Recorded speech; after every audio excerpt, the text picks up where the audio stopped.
What's up, guys? Chemist here from Meanwhile in the Man Cave. We take a look at all things pop culture, games, toys, or anything we think is cool. And today we are taking a look at the Omega Spawn Megafig from Todd McFarlane. Omega Spawn in the comics appeared back in Image United #1 in 2009. Omega Spawn is one of the most powerful spawns there are. Almost as powerful as Malbolgia himself. And in the comics goes around conquering planets around the galaxy. So, today we are taking a look at the action figure itself here. Not a lot to look at on the side, but we got some cool artwork on the back here of Omega Spawn himself. Another cool picture on the side here. Let's not waste a lot of time looking at the box. Let's open this thing up and see what we got. Got this figure from one of my kids as a present. Appreciate that. Kind of cool. Especially considering I've been collecting Spawn figures since the very beginning. When he first started out, I used to collect everything he came out with back in the day.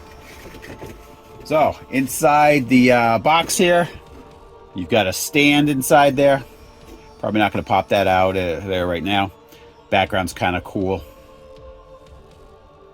with the green necroplasm. So let's get Omega Spawn out of there right now. All right, we got all those crazy plastic ties off of him. Let's get him out of his package here. And there he is. Now, this would be considered one of his Megafigs. Todd McFarlane's Megafigs. Not as big as some of the Megafigs that Todd McFarlane has out, but a big figure nonetheless. At first glance, it looks like a pretty cool figure. One thing I would have liked, though, these chains all seem to be like one giant piece of plastic. Would have been cooler if those had been, even if they were plastic chains, but individual. That would have been kind of cool. And a lot of people complain about these, what they call the diaper pants around the outside. Doesn't bother me that much. But if that type of thing bothers you with the McFarlane figures, it's not going to change on this figure. It's not going to change your opinion because they have them on here too as well. So,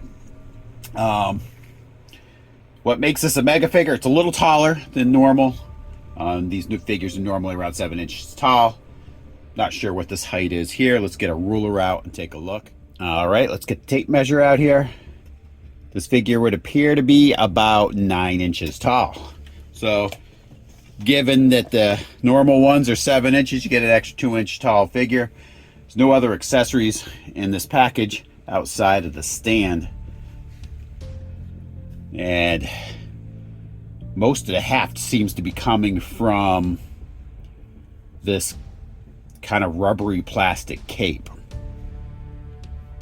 So a little weird that, you know, there aren't any other peripherals with this figure, considering the price point probably for this being a Megafig. Most of the weight is on the back. I can sense that you might want to get that stand out because he is very heavy towards the back. So probably when you go to stand him, most likely it's going to want to fall backwards. So probably breaking out that stand is going to be something you want to do. So let's take a look at some of his articulation. We're going to start off with his head. You got some tilting forward, not a lot, and really no tilting backwards. Got some left. Oh, you got some right and left here. Turning of the head. All right, let's take a look at the shoulders on this figure. You've got some lateral movement. Left and forward and back here as well. and a single, I repeat, a single elbow joint. Little unusual for these Todd McFarlane figures. Usually they have a double elbow joint. Omega Spawn does not. So you get some forward motion, some back. All right, now we look down at his wrist. Now, wrist appears to have some twisting without any major issues there.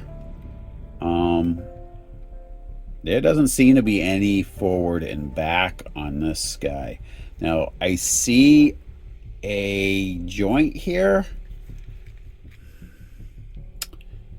It doesn't seem to be functional. That joint does not seem to be functional for some reason. I don't know if it's supposed to. I am not going to force it. I don't even know if I would use that. But let me check the other side, see if it's the same. All right, you have your other side here. There does not seem to be any lateral movement for this guy. I don't know if that's just my figure, but there is no lateral movement with this side here for me. I am not going to force it. It seems like it does not have any lateral movement. I'm not going to force it at all, because if it does have lateral movement, it is really, really tight. You do have your forward and back with that. Now you've got your elbow joint. Again, a single elbow joint up and down. As far as this wrist, let's check it out. There is some angle movement there. So you can angle this wrist.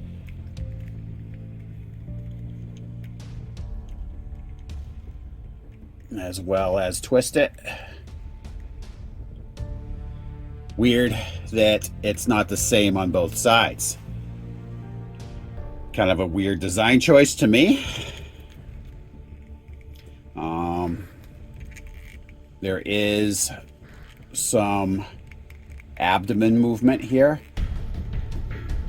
and some twisting, which is fine. And you've got your waist joint.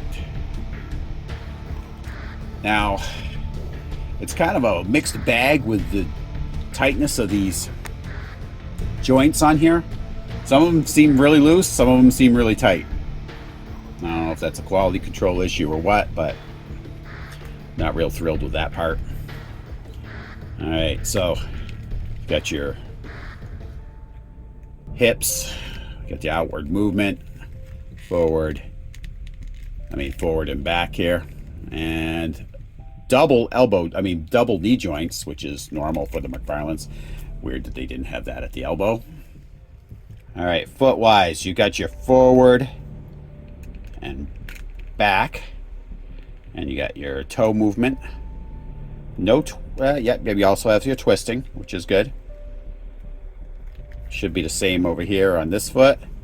Let's double check it though, since it was weird on the top. Yep, you got your twisting, you got your toe movement, and you've got your forward and back. Quite a ways too, quite a range. All right, so that being said, let's get Omega Spawn in some poses, see what we got, see how he stands. So here he is. This is what I basically came up with. Not a lot to come up with though, because he doesn't have any peripherals. It would have been nice if they actually included maybe some necroplasm or anything for him to at least put on his hands, or a throne. Throne would have been kind of nice,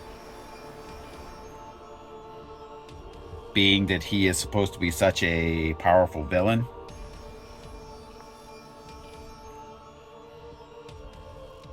That was one of the problems I felt with this figure. Plus his joints. A lot of these joints are too loose to be that loose right out of the box. I don't know. And then other ones extremely tight that you don't even dare move. So, number of problems I felt with this figure that I don't know if it's worth price point that they're asking at release. Might wait until it goes on clearance. Can. The other thing, so he wouldn't be so back heavy. The cape that he has appears to be like supposed to be like fur. Yeah, why not put it some kind of faux fur on there, right? You know, then he wouldn't be so heavy at the back. So he wouldn't be so apt to fall backwards. I do have him standing without any help, but you did have to kind of play with him in order to keep him from falling back. The other joints that seemed really loose was his waist joints. And I think it's mainly due to all the weight that's on that cape in the back. Again, if they'd made that more of a false fur, you could have probably eliminated a lot of that problem. So let's spin this guy around a little bit.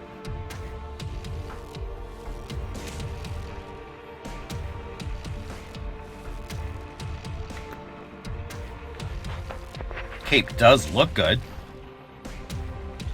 but probably doesn't need to be all that weight.